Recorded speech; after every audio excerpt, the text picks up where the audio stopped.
Le duo Marcus Rashford-Hansi Flick est prêt pour enflammer la Catalogne. Et oui les amis, c'est aujourd'hui que Marcus Rashford a été présenté au FC Barcelone officiellement. D'ailleurs, le staff du Barça a été impressionné par la forme physique de Marcus Rashford. L'Anglais est arrivé en Catalogne en pleine forme et avec une importante masse musculaire. On sait que le transfert se prépare déjà depuis quelques temps et Marcus Rashford s'est préparé avant d'arriver en Catalogne. Mais pourquoi autant de préparation physique?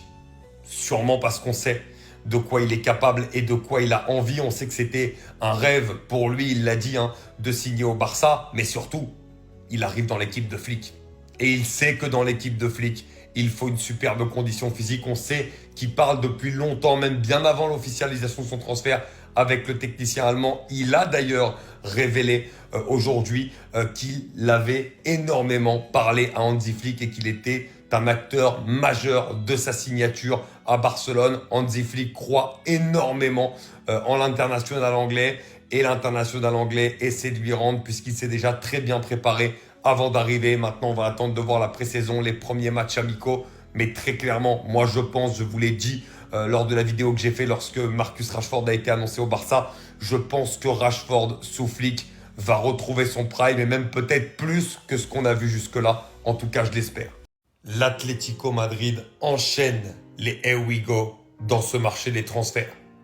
8e signature alors qu'on n'est même pas au mois d'août pour l'Atlético Madrid, donc il reste encore plus d'un mois de recrutement.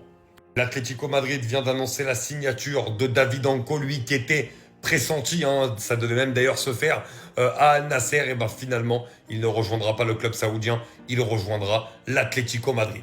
Après Musso, après Pubil, après Ruggeri, après Thiago Almada, après Alex Baena, après Johnny Cardozo, Clément Langlais qui a été acheté définitivement, et ben maintenant 8e recrue pour l'Atlético Madrid avec David Anco.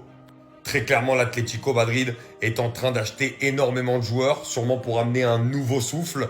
Après, comme on l'a dit, voilà, il y a eu aussi beaucoup de joueurs de ballon, notamment avec Almada et Baena, beaucoup de défenseurs, des latéraux aussi de pur métier. Est-ce que Simeone va vraiment changer son système? C'est la question qu'on peut se poser par rapport au recrutement qu'on voit. Maintenant, attention, il n'y a pas de pur ailier, donc on pense à mon avis qu'il va jouer toujours avec des pistons. Il est en train de doubler ses postes, il est en train de tenter des choses. Voilà, est-ce que ça va suffire pour faire une très grosse saison? On verra, mais en tout cas, l'Atlético Madrid ne s'arrête pas sur ce marché des transferts. Ça fait 2 jours que j'essaie d'écouter le discours de Bayrou là pour le budget 2026. J'arrête pas de m'endormir. C'est un truc de malade. J'ai mis mes écouteurs en mettant son discours. Je suis allé à la salle de sport. Je me suis endormi sur la machine. T'imagines si j'étais en voiture pendant que j'écoutais son discours? J'aurais pu faire une pierre palmade. C'est quoi ça là? C'est un ministre ou c'est un somnifère? Bientôt là, quand tu vas aller voir ton docteur et que tu vas lui dire franchement là, j'arrive pas à dormir, il va te prescrire des discours de Bayrou, mais directement. Oh là là, le mec parle, la population s'endort. Alors qu'il dit des trucs de ouf. Il a dit que la France, la dette, elle augmente à 1500 € par seconde. T'imagines, toi là, quand tu couches avec ta partenaire ou ton partenaire, ça dure 10 secondes. Et t'es là, oh putain, je suis un peu fatigué, j'ai pas bu de l'eau. Non, dis-toi que la France, elle a perdu 15 000 €. Oh là là. Et en plus, Bayrou, il sait très bien où est l'argent.